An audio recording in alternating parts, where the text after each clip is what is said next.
വേദിയിലെ ബഹുമാനായ ഈ മമീൻ സാഹിബ്, അധ്യക്ഷൻ ഉസ്താദ്, ജില്ലാ വൈസ് പ്രസിഡന്റ് സലാം സാഹിബ്, ബഷീർ രമേശ് ഷർക്കി, സദസ്യരുള്ള ബഹുമാനപ്പെട്ട സഹോദരന്മാരെ, സഹോദരിമാരെ, വളരെ വിശദമായി തന്നെ ഇന്നത്തെ സംവാദത്തിന്റെ ആമുഖം നിർവഹിച്ചു. അതുമായി ബന്ധപ്പെട്ടുള്ള എല്ലാ സംശയങ്ങളും നിങ്ങൾക്ക് എഴുതി ചോദിക്കാം. ഇവിടെ വന്ന രണ്ട് ചോദ്യങ്ങളാണ്. രണ്ട് ചോദ്യങ്ങൾക്കും ഒരുമിച്ച് മറുപടി പറയുകയാണ്. ഒന്ന്, ജമാഅത്തെ ഇസ്ലാമി ജനാധിപത്യത്തെ തള്ളിപ്പറയുന്ന പ്രസ്ഥാനമല്ലേ എന്നുള്ളതാണ് ഒരു ചോദ്യം. നിങ്ങൾ ഉദ്ദേശിക്കുന്ന ജനാധിപത്യം എന്താണ് എന്നാണ് തിരിച്ചാദ്യമായിട്ട് ചോദിക്കാനുള്ളത്. ജനാധിപത്യത്തിന് രണ്ട് വശങ്ങളുണ്ട്. അതിലൊന്ന്, ജനാധിപത്യം എന്നതൊരു രീതിശാസ്ത്രം എന്ന നിലക്ക് നമ്മളെ ഭരിക്കേണ്ടുന്ന ഭരണ നേതൃത്വത്തെ, നമ്മളുടെ സംഘടനയിലെ നേതാവിനെ തിരഞ്ഞെടുക്കുന്നത് ഭൂരിപക്ഷ അഭിപ്രായം പ്രകാരമുള്ള ഒരു തെരഞ്ഞെടുപ്പ് രീതിയുണ്ട്. ആ രീതിശാസ്ത്രം എന്ന നിലക്ക് ജമാഅത്തെ ഇസ്ലാമി ഒരിക്കലും ജനാധിപത്യം തള്ളിപ്പറഞ്ഞിട്ടില്ല എന്ന് മാത്രമല്ല, ഏറ്റവും വലിയ ജനാധിപത്യ പ്രക്രിയ അതിന്റെ സംഘടനാ തലത്തിൽ നിർവഹിച്ചുകൊണ്ടിരിക്കുന്നതും ഒരു രാഷ്ട്രത്തിന്റെ വ്യവസ്ഥ അത് ഏകാധിപത്യത്തെക്കാളും സ്വേച്ഛാധിപത്യത്തെക്കാളും സർവാധിപത്യത്തെക്കാളും എല്ലാവർക്കും അനുഗുണമായിട്ടുള്ളത്, ഒരു നാടിന്റെ പുരോഗതിക്ക് ആവശ്യമായിട്ടുള്ളത് ജനാധിപത്യമാണ് എന്ന് വിശ്വസിക്കുകയും അത് ഉദ്ഘോഷിക്കുകയും ചെയ്യുന്ന പ്രസ്ഥാനമാണ് ജമാഅത്തെ ഇസ്ലാമി. അതേസമയത്ത് ജനാധിപത്യത്തിന് അതിനൊരു ദാർശനികമായ വശമുണ്ട്. ആ ദാർശനികമായ വശം എന്ന് പറയുന്നത് നന്മ, തിന്മ, ഇത് പറയാനുള്ള അധികാരം ആർക്കാണ്? ഒരു സംഗതി നന്മയാണ്, ഒരു സംഗതി തിന്മയാണ്, ഇത് നിർണയിക്കാനുള്ള അധികാരം ആർക്കാണ്? സനാതന ധർമ്മം, മൂല്യം, ഇതൊക്കെ നിർണയിക്കാനുള്ള അധികാരം ആർക്കാണ്? അതൊരിക്കലും തന്നെ ഭൂരിപക്ഷത്തിനല്ല എന്ന് ജമാഅത്തെ ഇസ്ലാമി വിശ്വസിക്കുന്നു. അത് ജമാഅത്തെ ഇസ്ലാമി മാത്രമല്ല, മിനിയാന്ന് നവംബർ 26-ന് ഇന്ത്യൻ ഭരണഘടനാ ദിനമായിരുന്നു. ഇന്ത്യൻ ഭരണഘടനയിൽ നമുക്കറിയാം മൗലിക അവകാശങ്ങളായിട്ട് കുറെ സംഗതികൾ എഴുതിയിട്ടുണ്ട്. ആ മൗലികാവകാശങ്ങളും തന്നെ റദ്ദാക്കാൻ ഇന്ത്യൻ പാർലമെന്റിന് അധികാരമില്ല. ഇന്നത്തെ ഇന്ത്യയുടെ 542 അംഗങ്ങളില് 300 ആളുകൾ തീരുമാനിച്ചാൽ ഇന്ത്യയുടെ മൗലികാവകാശത്തിൽ ഒന്നും പോലും റദ്ദ് ചെയ്യാൻ ഈ പാർലമെന്റിന് അധികാരമില്ല എന്നത് ഭരണഘടന പറയുന്നു. അപ്പൊ യഥാർത്ഥത്തിൽ ഭൂരിപക്ഷം തീരുമാനിച്ചാൽ അത് നന്മയാകും അല്ലെങ്കിൽ മറ്റൊരു തിന്മയാകും എന്ന് പറയുന്നതിൽ ഒരു അർത്ഥവുമില്ല. ഇന്ത്യൻ ഭരണഘടന ആഗ്രഹിക്കുന്നു. ഈ അർത്ഥത്തിൽ ജനാധിപത്യത്തെ ജമാഅത്തെ ഇസ്ലാമി ദാർശനികമായി വിമർശിച്ചിട്ടുണ്ട്. ജമാഅത്തെ ഇസ്ലാമി മാത്രമല്ല, മൗദൂദി, പിന്നെ ഗാന്ധിജി ജനാധിപത്യത്തെ പറഞ്ഞത് ജനാധിപത്യം അതിന്റെ സ്വന്തം നിലയിൽ ഒന്നിനെയും പുതുതായി ഉൽപ്പാദിപ്പിക്കാൻ കഴിയാത്ത മച്ചിയാണ്, ആരുടെ കൂടെയും കിടക്കുന്ന വേശയാണ് എന്നുൾപ്പെടെയുള്ള ദാർശനികമായ വിശകലനങ്ങള് ഗാന്ധിജിയും നടത്തിയിട്ടുണ്ടെന്ന് മനസ്സിലാക്കണം. അപ്പൊ ജനാധിപത്യം രണ്ട് തരത്തിലുണ്ട്. ഒരു രീതിശാസ്ത്രം അല്ലെങ്കിൽ ജനാധിപത്യത്തെ അതിന്റെ പൂർണ്ണ സൗന്ദര്യത്തോടെ നമ്മൾ ഉൾക്കൊള്ളുന്നു. രണ്ടാമത്തേത് ഒരു ദർശനം എന്നുള്ള നിലക്ക് ഒരു നന്മതിന്മ വിവേചിച്ചറിയാനുള്ള ഒരു മാനദണ്ഡം നിലക്ക് ജനാധിപത്യത്തെ അത് ദാർശനികമായി വിമർശന വിധേയമാക്കുന്നു എന്നുള്ളതാണ് നമ്മുടെ യാഥാർത്ഥ്യം. രണ്ടാമത്തത്, തെരഞ്ഞെടുപ്പ് രാഷ്ട്രീയത്തോടുള്ള ജമാഅത്തിന്റെ സമീപനം പല ഘട്ടങ്ങളിലും മാറി മാറി വരുന്നതായി കാണുന്നു. യഥാർത്ഥത്തിൽ ഈ വിഷയത്തിൽ ജമാഅത്തിന് കൃത്യമായ നിലപാടില്ല എന്നതല്ലേ സത്യം? ജമാഅത്തിന് കൃത്യമായ നിലപാടില്ല എന്നുള്ളതല്ല സത്യം. മറിച്ച് ജമാഅത്തെ ഇസ്ലാമിക്ക് കൃത്യമായ നിലപാടുണ്ട് എന്നുള്ളതാണ് സത്യം. അതിന് കാരണം എന്ന് പറയുന്നത്, ഈ നാട്ടിൽ ഒരുപാട് സംഘടനകൾ കാണാം. ഞങ്ങളെ സഹായിക്കുന്നവരെ ഞങ്ങൾ തിരിച്ചും സഹായിക്കും, ഞങ്ങൾക്ക് സ്ഥാപനങ്ങൾ തരുന്നവരെ, അല്ലെങ്കിൽ ഞങ്ങൾക്ക് സംവിധാനങ്ങൾ തരുന്നവരെ, അല്ലെങ്കിൽ ഞങ്ങളുടെ ഇന്ന സംവിധാനത്തെ പിന്തുണക്കുന്നവരെ ഞങ്ങൾ പിന്തുണക്കും. ജമാഅത്തെ ഇസ്ലാമിയെ സംബന്ധിച്ചിടത്തോളം അത് തെരഞ്ഞെടുപ്പ് രാഷ്ട്രീയത്തിൽ പ്രവേശിച്ച അന്ന് മുതൽ ഇന്നോളം തന്നെ ജമാഅത്തെ ഇസ്ലാമിയുടെ ഏതെങ്കിലും ഒരു സ്വാർത്ഥ താല്പര്യങ്ങൾക്ക് വേണ്ടി നിലപാടെടുത്തിട്ടില്ല. മുഴുവൻ സമൂഹത്തിന്റെയും നാടിന്റെയും പുരോഗതി എന്താണോ ആ പുരോഗതിക്ക് അനുഗുണമായ നിലപാടാണ് എടുത്തിട്ടുള്ളത്. ഇവിടെ വിഷയാവതരണത്തിൽ സൂചിപ്പിച്ചു, ഇന്ന് നമ്മുടെ നാടിന്റെ ഏറ്റവും വലിയ ഭീഷണിയാണ് സാമ്രാജ്യത്വം എന്ന് പറയുന്നത്. ഈ നമ്മുടെ ദേശീയ രംഗത്താണെ നമുക്കറിയാം, ഫാഷിസം എന്ന് പറയുന്നത് അത് ഏതെങ്കിലും ഒരു ജനവിഭാഗത്തെ മാത്രമല്ല, ജനജീവിതത്തിന്റെ മുച്ചൂട് മേഖലകളെ വളരെ പ്രതികൂലമായി ബാധിക്കുന്ന നിലപാടുകൾ എടുക്കുന്ന സംഗതിയാണ്. അപ്പൊ ജമാഅത്തെ ഇസ്ലാമിന്റെ അടിസ്ഥാന തെരഞ്ഞെടുപ്പ് പോളിസി എന്ന് പറയുന്നത് സാമ്രാജ്യത്വ വിരുദ്ധമാണ്, രണ്ടാമത്തേത് ഫാഷിസ്റ്റ് വിരുദ്ധമാണ്, മൂന്നാമത്തേത് ജനപക്ഷ അനുകൂലമായ പരിസ്ഥിതിക്ക് അനുകൂലമായ വികസനം അത് ഉണ്ടാകണമെന്ന് പറയുന്നതാണ്, നാലാമത്തേത് മൂല്യാധിഷ്ഠിത രാഷ്ട്രീയവുമായി ബന്ധപ്പെട്ടതാണ്, അഴിമതി വിരുദ്ധവുമായി ബന്ധപ്പെട്ടതാണ്. 1991 മൂല്യം നോക്കിയിട്ടാണ് ജമാഅത്തെ ഇസ്ലാമി വോട്ട് ചെയ്തത്. 96 ഒന്നാകെ LDF ഗവൺമെന്റ് കൊടുക്കാനുള്ള കാരണം സംസ്ഥാന രാഷ്ട്രീയമാണ് ഞാൻ പറയുന്നത്. അത് 91 ഗവൺമെന്റിന്റെ കുറിച്ചുകൊണ്ടുള്ള അഴിമതിയായിരുന്നു. 2001 2006 നമുക്കറിയാം അന്നത്തെ മുൻപ് ഗവൺമെന്റിന്റെ സാമ്രാജ്യ നിലപാടുകൾ, പരിസ്ഥിതി വിരുദ്ധമായ വികസന നിലപാടുകൾ തുടങ്ങിയിട്ടുള്ള ഒരുപാട് കാരണങ്ങൾ മുമ്പിൽ വെച്ചിട്ടാണ് ജമാഅത്ത് 2016 2006 തെരഞ്ഞെടുപ്പ് സമീപനമെടുത്തത്. ഏറ്റവും ഒടുവിൽ 2019 ജമാഅത്തിന്റെ നിലപാടുകൾ പറയുന്നത് ഇവിടുത്തെ ഇടതു വലതു മുന്നണികളുടെ മുഖം നോക്കിയിട്ടുള്ള മറിച്ച് അഖിലേന്ത്യാ തലത്തില് മോദി ഗവൺമെന്റിനെതിരെ മോദിയെ തടയാക്കാൻ ഏറ്റവും വലിയ ഒറ്റക്കക്ഷിയായിട്ട് കോൺഗ്രസ് വരണം. അതിന്റെ അടിസ്ഥാനത്തിലാണ് ഇവിടെ UDF കൊടുത്തതും 19 സീറ്റ് UDF വിജയിച്ചതും. അതുകൊണ്ട് തന്നെ നാടിന്റെ പൊതുവായ താല്പര്യം മുൻനിർത്തിയിട്ടാണ് ജമാഅത്തെ ഇസ്ലാമി നിലപാടുകൾ സ്വീകരിക്കുന്നത്. ജമാഅത്തെ ഇസ്ലാമിക്ക് നിലപാടില്ലാത്തത് കൊണ്ടോ അതിന്റെ സ്വാർത്ഥത കൊണ്ടായില്ല എന്നുള്ളത് അത് വിശകലനത്തിൽ നിങ്ങൾക്ക് ബോധ്യമാവും. അല്ലാഹു അനുഗ്രഹിക്കട്ടെ. അസ്സലാമു അലൈക്കും.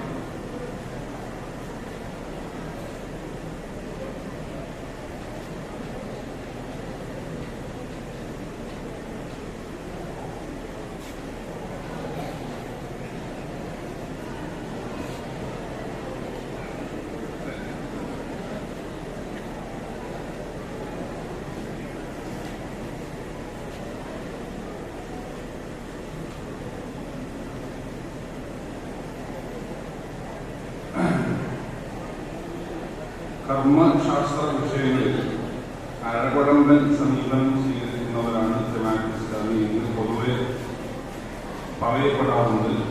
എന്താണ് യാഥാർത്ഥ്യം? യഥാർത്ഥത്തിൽ അങ്ങനെ പറയുന്നതിൽ അർത്ഥമില്ല. ഒരു അഴകുഴമ്പൻ നിലപാട് ജമാഅത്തെ ഇസ്ലാമി കർമ്മശാസ്ത്ര വിഷയങ്ങളിൽ സ്വീകരിച്ചിട്ടില്ല. ഇസ്ലാമിന്റെ മൊത്തം വിഷയങ്ങൾ നമ്മൾ ശ്രദ്ധിക്കുമ്പോൾ യൗമുൽ ഖിയാമത്ത് വരെ ഒരു നിലക്കും അഭിപ്രായ വ്യത്യാസം ഉണ്ടാകാൻ പാടില്ലാത്ത അടിസ്ഥാനപരമായ കാര്യങ്ങളുണ്ട്. ഒരാൾക്കും അഭിപ്രായ വ്യത്യാസം ഉണ്ടാകാൻ പാടില്ല. രണ്ടാമത്തെ ഭാഗം എന്ന് പറയുന്നത് അഭിപ്രായ വ്യത്യാസത്തിന് സാധ്യതയുള്ള പഴുതുള്ള ചില ഭാഗങ്ങളാണ്. അവിടെ അതിലെ അഭിപ്രായ വ്യത്യാസങ്ങൾ ഉണ്ടായിട്ട് തന്നെ നിലനിൽക്കുകയും അതിൽ വ്യത്യസ്ത അഭിപ്രായങ്ങൾ ഉണ്ടാകാൻ സാധ്യതയുള്ള മേഖലകളിലാണ് ജമാഅത്തെ ഇസ്ലാമി അല്ലെങ്കിൽ ജമാഅത്തെ ഇസ്ലാമിയുടെ നിലപാട് ഇന്ന വിഷയത്തിൽ ആ നിലപാട് സ്വീകരിക്കാവൂ എന്ന് പറയാറുണ്ട്.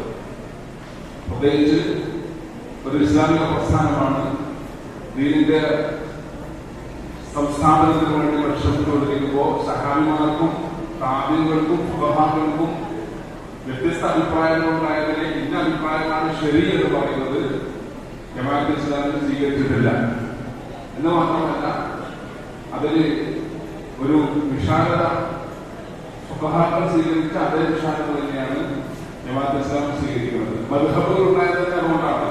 ഇമാം ഷാഫി വലിയ പണ്ഡിതനാണ്, ഇമാം അബൂ ഹനീഫ വലിയ പണ്ഡിതനാണ്, ഇമാം മാലിക്, ഇമാം അഹ്മദ് ബിൻ ഹംബൽ ഇവരൊക്കെ വലിയ വലിയ പണ്ഡിതന്മാരാണ്. അവരാണ് വ്യത്യസ്ത അഭിപ്രായമുള്ളവരായിട്ട് മാറിയത്.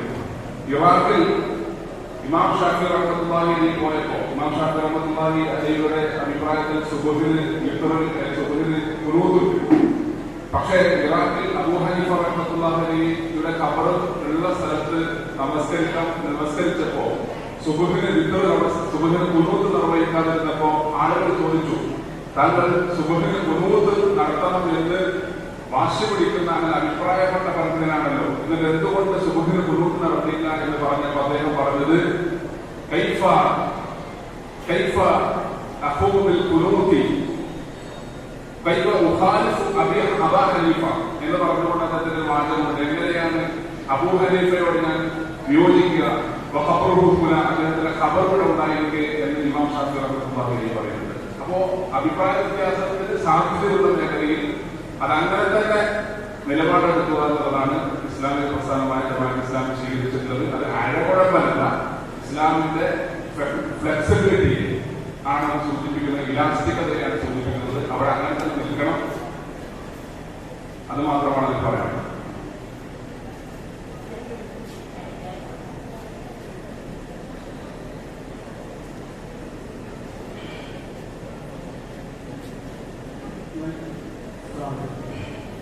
ജമാഅത്തെ ഇസ്ലാമിയുടെ സേവന പ്രവർത്തനങ്ങൾ ധാരാളമായി കേൾക്കാറുണ്ട്. അതേസമയം വർഗീയ കലാപങ്ങൾക്കും മറ്റും ഇരയാക്കപ്പെടുകയും നീതി നിഷേധിക്കപ്പെടുകയും ചെയ്യുന്ന ജനങ്ങൾക്ക് നിയമപരിരക്ഷ നൽകാനും അവർക്ക് നീതി ലഭ്യമാക്കാനും ജമാഅത്തിന്റെ ഭാഗത്തു നിന്ന് എന്തെങ്കിലും പ്രവർത്തനങ്ങൾ നടത്തുന്നുണ്ടോ എന്നാണ്. ജമാഅത്തെ ഇസ്ലാമിയുടെ ബഹുമുഖമായ പ്രവർത്തനങ്ങളെ കുറിച്ച് നമ്മൾ പഠിക്കേണ്ടതുണ്ട്.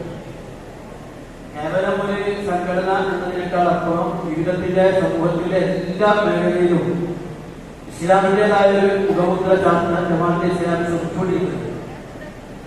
ആ അടിസ്ഥാനത്തിൽ സ്ത്രീകളെ മുസ്ലിം സ്ത്രീകളെ ശാക്തീകരിക്കും.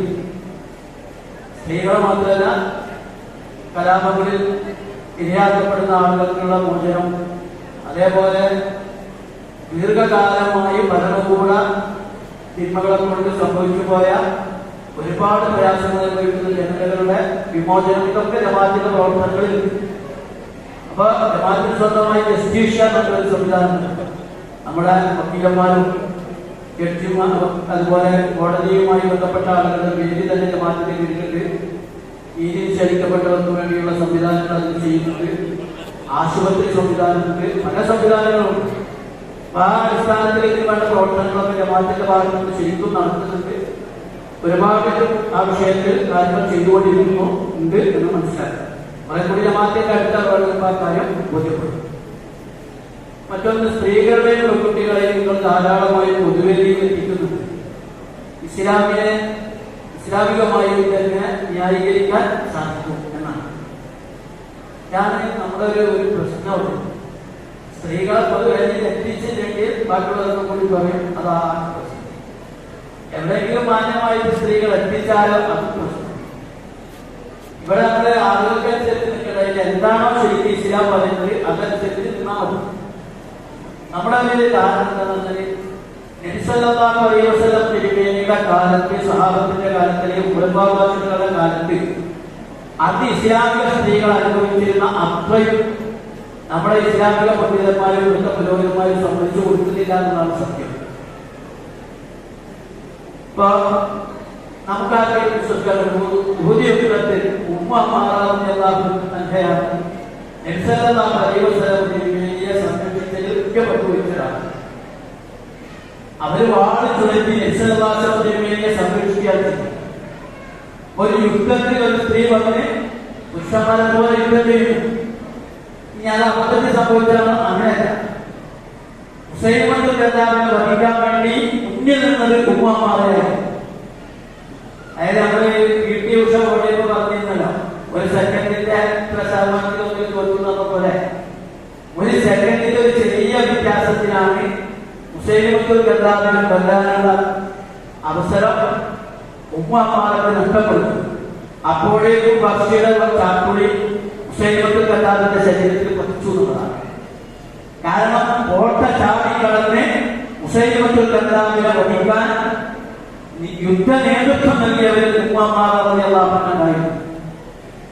അതേപോലെ മദീന മാർക്കറ്റ്, നമ്മുടെ സ്ത്രീകൾക്കൊക്കെ പൊതുവേ ഇവിടെ സ്ത്രീകരിക്കുന്ന പ്രശ്നം, ഉമർദിയല്ലാഹുവിനും മദീന മാർക്കറ്റിന്റെ ചാർജ് ആണുങ്ങൾ ചെയ്യുന്ന കച്ചവടത്തിലെ തിന്മകൾ കണ്ടുപിടിക്കാൻ വേണ്ടി, ആ കാര്യങ്ങൾ നോക്കാൻ വേണ്ടി നിശ്ചയിച്ചത് ഒരു സ്വഹാബി വനിതയാണ്. അപ്പൊ ഇസ്ലാമിക ചരിത്രം നമ്മൾ പരിശോധിച്ചാൽ ഇസ്ലാമിക സ്ത്രീകൾ എല്ലാ രംഗത്തും ഉണ്ടായിരുന്നു. അവര് വളരെ ഉന്നത സ്ഥാനങ്ങളിലുണ്ടായിരുന്നു. പിൽക്കാലത്തൊക്കെ വന്നത് യുദ്ധങ്ങളിലും അതേപോലെ ഏറ്റവും ഖലീഫ എന്നത് ഒഴിച്ചാൽ ബാക്കി ഭരണകാര്യങ്ങളിലും ഒക്കെ സ്ത്രീകൾ ഉണ്ടായിരുന്നു. പക്ഷെ പിന്നീട് എന്താ സംഭവിച്ചത് പറഞ്ഞാൽ അതുകൂടി പറഞ്ഞാൽ അവസരിക്കില്ല. പുരുഷ യുദ്ധകാലത്തെത്തി പുരുഷ യുദ്ധത്തിന്റെ ആൾക്കാർക്ക് മനസ്സിലായി മുസ്ലിങ്ങളെ പരാജയപ്പെടുത്താൻ കഴിയില്ല, ആയുധം കൊണ്ടൊന്നും പരാജയപ്പെടുത്താൻ പറ്റില്ല. ഈ മുസ്ലിങ്ങളെ പരാജയപ്പെടുത്താനുള്ള എളുപ്പവഴി മുസ്ലിം പണ്ഡിതന്മാരെ തിരക്കെടുത്ത് മുസ്ലിം പണ്ഡിതന്മാരെ കൊണ്ട് ഫത്വ പുറപ്പെടുവിച്ചു. ആ ഫത്വ എന്താണ്? ഇസ്ലാമിന്റെ സ്ത്രീ പതിവ്രതയാണ്, പരിശുദ്ധയാണ്, അവൾ അടിഞ്ഞാടാൻ പാടില്ല, അവൾ വീട്ടിനകത്ത് ഒതുങ്ങി കഴിയുന്നവളാണ്. ഈ ഫത്വ പുറപ്പെടുവിച്ചു. ഇസ്ലാമിന്റെ സ്ത്രീ 3 വട്ടമേ പുറത്തിറങ്ങാൻ പാടുള്ളൂ. 1 ഉമ്മയുടെ വയറ്റിൽ നിന്ന് ഭൂമിയിലേക്ക്, 2 സ്വഗൃഹത്തിൽ നിന്ന് ഭർതൃഗൃഹത്തിലേക്ക്, 3 അവിടെ നിന്ന് കബർസ്ഥാനിലേക്ക്. ഇത് ഇസ്ലാമിന്റെ പണ്ഡിതന്മാരെ വിലക്കെടുത്ത് മുസ്ലിം ലോകത്ത് പ്രചരിപ്പിച്ചു. പുരുഷന്റെ ലക്ഷ്യം മർമ്മത്തിൽ കിട്ടി. അതോടുകൂടി ഇസ്ലാമിന്റെ സ്ത്രീ ഭൂമി കാണാത്ത, ലോകം കാണാത്ത, വിദ്യാഭ്യാസമില്ലാത്ത, വിവരമില്ലാത്ത സ്ത്രീ ഉണ്ടായി. അവർക്ക് വിവരമില്ലാത്ത ജനങ്ങളുണ്ടായി, മക്കളുണ്ടായി. അതോടുകൂടി ഒരു സമൂഹം അങ്ങേയറ്റം താഴോട്ടു. ഇവിടെ നമ്മൾ മനസ്സിലാക്കേണ്ടത് അല്ലാഹുവും റസൂലും ഇസ്ലാം ഖുർആനിൽ അനുവദിച്ച തരത്തിൽ സ്ത്രീകളെ പൊതുരംഗത്ത് വരാനും അവർക്ക് പ്രവർത്തിക്കാനും ഇസ്ലാം അനുവദിച്ചിട്ടുണ്ട്. ആ അനുവാദം നമ്മൾ അനുവദിച്ചു കൊടുത്ത് അവരെ കൂടി മുഖ്യധാരയിലേക്ക് കൊണ്ടുവന്നതിനെ അടുത്ത തലമുറ ദീനുള്ളവരും ഇസ്ലാമുള്ളവരും ഇസ്ലാമിന്റെ റിസൾട്ട് കാണിക്കുന്നവരുമായി മാറുകയും നല്ല ഇസ്ലാമിന്റെ വസ്ത്രം ധരിച്ച് അവർ പൊതുരംഗത്ത് വരട്ടെ, ഇസ്ലാമിനെ അവതരിപ്പിക്കട്ടെ. അതാണല്ലോ മാതൃക. അല്ലാതെ പുരോഹിതന്മാർ പഠിപ്പിച്ചനുസരിച്ച് അവർ വീട്ടിനകത്ത് തളച്ചിരുന്ന അവസ്ഥയിലേക്കല്ല വരേണ്ടത്. അപ്പൊ ഈ ഒരു കാഴ്ചപ്പാടിലേക്ക് നമ്മൾ വരേണ്ടതുണ്ട്. ജമാഅത്തെ ഇസ്ലാമി പെൺകുട്ടികളെ സ്ത്രീകളെ ഏറ്റവും മാന്യമായി സദാചാര സ്വഭാവത്തോടുകൂടി രംഗത്ത് കൊണ്ടുവരികയും അവരെ വളർത്തിക്കൊണ്ടുവരികയും അവർക്ക് നേതൃത്വം നൽകുകയും അവർക്ക് വേണ്ട സൗകര്യങ്ങൾ ഒരുക്കി കൊടുക്കുകയും ചെയ്യുകയാണ് ചെയ്യുന്നത്. ഇത് വൈരുദ്ധ്യമല്ല. അതാണ് യഥാർത്ഥത്തിൽ ഇസ്ലാമിന്റെ നിലപാട്. അത് ജമാഅത്തെ ഇസ്ലാമി അനുവദിക്കുന്നത്.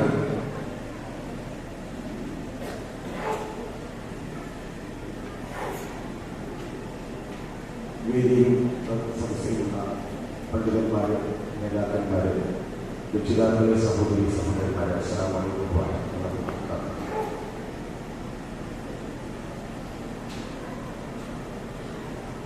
ജമാഅത്തെ ഇസ്ലാമി ഈ പ്രത്യേകമായ പശ്ചാത്തലത്തിൽ മുസ്ലിം ഐക്യത്തിന് വേണ്ടി ശ്രമിക്കുന്നുണ്ടോ എന്നാണ് ചോദ്യം. ഇന്ത്യൻ ജമാഅത്തെ ഇസ്ലാമി അതിന്റെ തുടക്കം മുതൽ തന്നെ ഇന്ത്യയിലെ വ്യത്യസ്ത മുസ്ലിം സംഘടനകളെ പരമാവധി ഒന്നിപ്പിക്കുവാനുള്ള മാർഗങ്ങൾ കണ്ടിരുന്നു. എന്ന് മാത്രമല്ല, വ്യത്യസ്ത സംഘടനകളുടെ കൂട്ടായ്മയുടെ പൂർണ്ണമായ ഒരു ഐക്യ രൂപമുണ്ടാക്കുവാൻ അതിന്റെ തുടക്കം മുതൽ തന്നെ ജമാഅത്തെ ഇസ്ലാമി ശ്രമിച്ചുകൊണ്ടിരുന്നു. അതിന്റെ ഫലമായാണ് മജ്‌ലിസ് മുശാവറ, അതുപോലെ തന്നെ Babri Masjid action committee, Indian personal law board തുടങ്ങിയ മുസ്ലിം സംഘടനകളുടെ വ്യത്യസ്തമായ ഐക്യ രൂപങ്ങൾ ഇന്ത്യയിൽ രൂപപ്പെട്ടു വന്നു. കേരളത്തിലും മുസ്ലിം സൗഹൃദ വേദിയും മുസ്ലിം കോർഡിനേഷൻ കമ്മിറ്റിയും ജമാഅത്തിന്റെ സമർപ്പണമായാണ് രൂപീകരിക്കപ്പെട്ടത് എന്ന് ഏവർക്കും അറിയാവുന്ന വസ്തുതയാണ്. ഈ കൊറോണയുടെ തൊട്ടു മുമ്പ് പൗരത്വ ഭേദഗതിയുമായി ബന്ധപ്പെട്ട വളരെയധികം ശക്തമായ പ്രക്ഷോഭങ്ങൾക്ക് നേതൃത്വം നൽകുവാൻ ജമാഅത്തെ ഇസ്ലാമി തന്നെയാണ് വ്യത്യസ്ത സംഘടനകളെ കൂട്ടിപ്പിടിച്ചുകൊണ്ട് വളരെ ശക്തമായ പ്രക്ഷോഭങ്ങൾക്ക് നേതൃത്വം നൽകിയതെന്ന് എല്ലാവർക്കും അറിയാവുന്ന വസ്തുതയാണ്. ഇതോടൊപ്പം തന്നെ നമ്മൾ മനസ്സിലാക്കേണ്ട ഒരു കാര്യം, ഒരേ അല്ലാഹുവിൽ ഏകനായ അല്ലാഹുവിൽ വിശ്വസിക്കുന്ന, ഒരേ വിശുദ്ധ ഖുർആൻ ഭരണഘടനയെ അംഗീകരിക്കുന്ന, ഒരേ ഇമാമിനെ അംഗീകരിച്ചുകൊണ്ട് പ്രവാചകൻ സല്ലല്ലാഹു അലൈഹി വസല്ലമയെ ഖാതമുൻ നബിയായി അംഗീകരിച്ചുകൊണ്ടിരിക്കുന്ന, ഒരേ കിബിലത്തിൽ മുന്നിട്ട് നമസ്കരിക്കുന്ന ഈ മുസ്ലിം സമൂഹം ഒന്നാകെ തന്നെ ഒരേ സംഘടനയുടെ, ഒരേ ഇമാമത്തിന്റെ കീഴിൽ ഒരു അൽജമാഅത്തായി വരിക എന്നത് വളരെ എളുപ്പത്തിൽ സാധ്യമാവുന്ന ഒരു സംഗതിയല്ല. ജമാഅത്തുകൾ ഉണ്ടാകാം. അൽജമാഅത്ത് എന്ന ഇസ്ലാമിന്റെ പൂർണ്ണ പ്രാസ്ഥാനിക വ്യവസ്ഥയ്ക്ക് കീഴിൽ ഒരു ഇമാമത്തിന് കീഴിൽ മൊത്തം ലോക മുസ്ലിങ്ങൾ അണിനിരക്കുക എന്നത് ഇന്നത്തെ സാഹചര്യത്തിൽ ശ്രമകരമായ ഒരു സംഗതിയാണ്. എന്നാലും ജമാഅത്തെ ഇസ്ലാമി അത്തരത്തിലുള്ള ശ്രമങ്ങൾ ലോകതലത്തിൽ തന്നെ നടത്തിക്കൊണ്ടിരിക്കുന്നു. മുസ്ലിം പണ്ഡിത സഭ, ലോക മുസ്ലിം പണ്ഡിത സഭ ബഹുമാന്യനായ വലിയ പണ്ഡിതനായ യൂസുഫ് അൽ-ഖർദാവിയുടെ നേതൃത്വത്തിൽ ജമാഅത്തെ ഇസ്ലാമിയുടെ ഇന്ത്യൻ അമീർ ജമാഅത്ത് കൂടി ഉൾപ്പെട്ട ഒരു വിഭാഗമാണ് വ്യത്യസ്ത മുസ്ലിം സംഘടനകളാണ് അതിന് നേതൃത്വം നൽകിക്കൊണ്ടിരിക്കുന്നത്. നമ്മൾ മനസ്സിലാക്കേണ്ട ഒരു കാര്യം, വ്യത്യസ്ത അഭിപ്രായങ്ങൾ നേരത്തെ സൂചിപ്പിക്കപ്പെട്ടതുപോലെ വ്യത്യസ്ത അഭിപ്രായ പ്രകടനങ്ങളും അതുപോലെ തന്നെ വ്യത്യസ്ത മദ്ഹബുകളും സ്വീകരിച്ച ഈ മുസ്ലിം സംഘടനകളെയൊക്കെ തന്നെ ഒരേ ഇമാമത്തിന് കീഴിൽ അണിനിരത്തുക എന്നതിലുപരിയായി പൊതുവായി വരുന്ന പ്രശ്നങ്ങളെ നേരിടുവാൻ ഇതുപോലെയുള്ള പ്രശ്നങ്ങൾ ഇസ്ലാമിക സമൂഹം എപ്പോഴൊക്കെ അഭിമുഖീകരിച്ചിട്ടുണ്ടോ, അടിയന്തരാവസ്ഥയുടെ കാലം നമുക്ക് വളരെ വ്യക്തമായി ഓർമ്മയുള്ളതാണ്. ഇസ്ലാമിക ശരീഅത്തിനെതിരെ മാർക്സിസ്റ്റുകാർ നടത്തിയ പടയോട്ടത്തിനെതിരെ മുസ്ലിം സംഘടനകൾ ഒന്നിച്ചിരുന്നു. അതുപോലെ തന്നെ ഏറ്റവും അവസാനം പൗരത്വ ബില്ലുമായി വന്ന പ്രശ്നങ്ങളിലും ജമാഅത്തെ ഇസ്ലാമി ഇതര സംഘടനകളും ശക്തമായ പോരാട്ടം ഒന്നിച്ചു തന്നെ നടത്തിയെന്ന് നമുക്ക് വ്യക്തമായി അറിയാവുന്നതാണ്. എന്നാൽ ഒരേ ബസ്സിൽ കയറി യാത്ര ചെയ്യാൻ എല്ലാവരും സന്നദ്ധമാകും എന്ന് നമ്മൾ തീരുമാനിക്കേണ്ടതില്ല. നമ്മൾ തൃശൂർ ബസ് സ്റ്റാൻഡിൽ നിൽക്കുന്നു, അവിടെ കുറെ ആളുകളുണ്ട്, വ്യത്യസ്ത ഭാഗങ്ങളിലേക്ക് യാത്ര ചെയ്യേണ്ടവരാണ്. എല്ലാവരും കൂടി തീരുമാനിക്കുന്നു, ഞങ്ങൾ തൃശ്ശൂരിൽ നിന്ന് എറണാകുളത്തേക്കാണ് എല്ലാവരും യാത്ര ചെയ്യുകയുള്ളൂ എന്ന് തീരുമാനിച്ചാൽ അത് നടപ്പിലാവുകയില്ല. മറിച്ച് അവിടെയുള്ള ചില പ്രശ്നങ്ങളെ പരിഹരിക്കുവാൻ ഈ ഐക്യം ചിലപ്പോൾ ഉപകാരപ്പെട്ടേക്കാം. പെട്രോൾ വിലയെ കുറിച്ച് അവിടെ ചർച്ച ചെയ്യാം, അതുപോലെ തന്നെ കണ്ടക്ടർമാരുടെ പോരായ്മകളെ കുറിച്ച് ചർച്ച ചെയ്യാം, റോഡിനെ കുറിച്ച് അവിടെ ചർച്ച ചെയ്യാം. ഇതിലൊക്കെ തന്നെ ഐക്യപ്പെടാവുന്നതാണ്. എല്ലാവരും കൂടി ഒരേ ബസ്സിൽ എറണാകുളത്തേക്ക് പോകണം എന്ന് തീരുമാനിച്ചാൽ അന്ന് നടപ്പിലാവില്ല. അതുകൊണ്ട് തന്നെ പൊതുവായ താല്പര്യങ്ങളിൽ മുസ്ലിം ഐക്യം ഉണ്ടാകണമെന്ന് ജമാഅത്തെ ഇസ്ലാമി ആഗ്രഹിക്കുന്നു, അതിനുവേണ്ടി പങ്കെടുക്കുന്നു.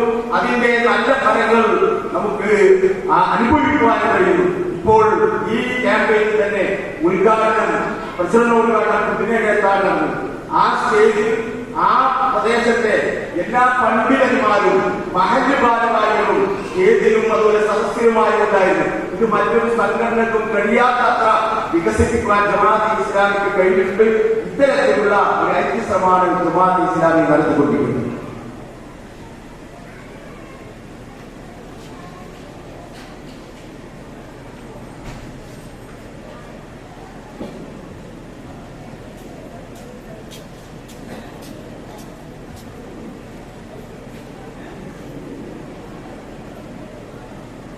ഒരു ചോദ്യം വന്നത്, സ്ത്രീകളെ അധികാരം ഏൽപ്പിച്ച ഒരു ജനതയിൽ വിജയിച്ചിട്ടില്ല.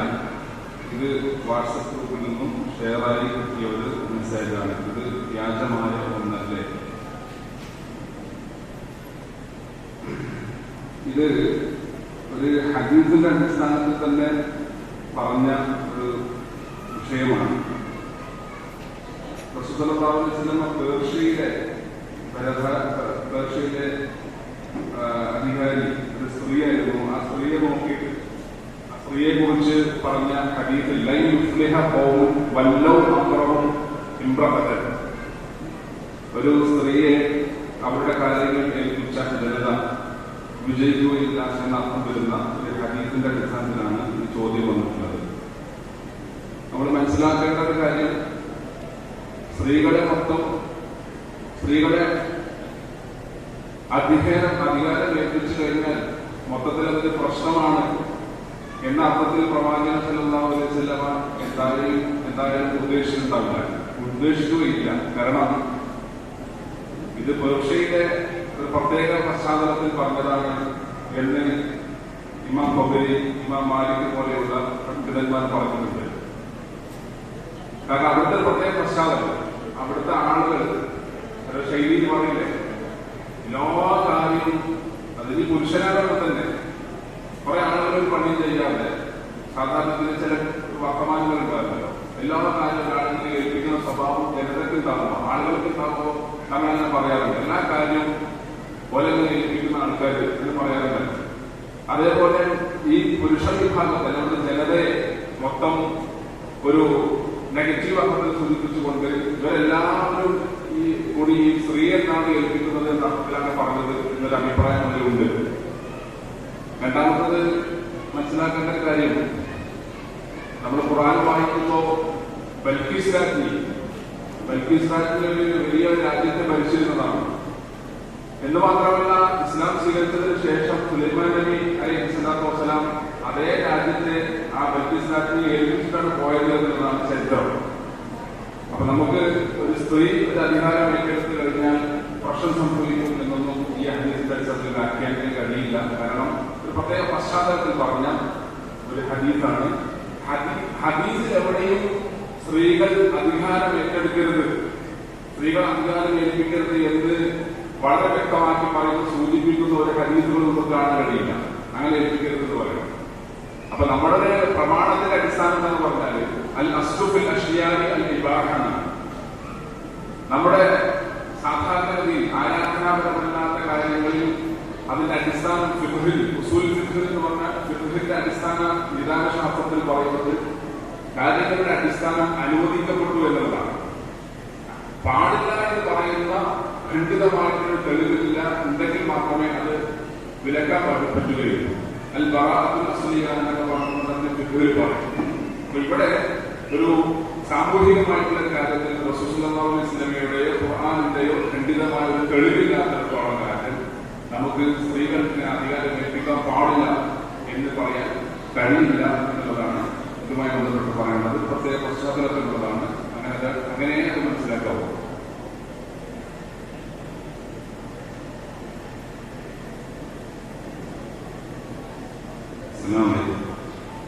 സമാനമായ കുറെ ക്വസ്റ്റ്യൻസ് ഉണ്ട്.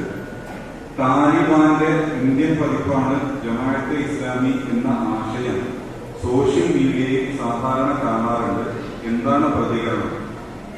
അതിനനുബന്ധമായി തന്നെ വേറെ ചോദ്യം, ജമാഅത്തെ ഇസ്ലാമി യഥാർത്ഥത്തിൽ ആട്ടിൻ തോലണിഞ്ഞ ചെന്നായയല്ലേ? ഇപ്പോൾ ജീവകാരുണ്യ പ്രവർത്തനങ്ങളുമായി വരുന്നത് നിങ്ങൾ ന്യൂനപക്ഷമായതുകൊണ്ടല്ലേ? നിങ്ങൾ ഭൂരിപക്ഷമാവുകയോ അല്ലെങ്കിൽ നിങ്ങൾക്ക് സ്വാധീനം ലഭിക്കുകയോ ചെയ്യുകയാണെങ്കിൽ നിങ്ങളുടെ യഥാർത്ഥ സ്വഭാവം പുറത്തു വരില്ലേ? RSSന്റെ ഒരു പതിപ്പല്ലേ നിങ്ങളും?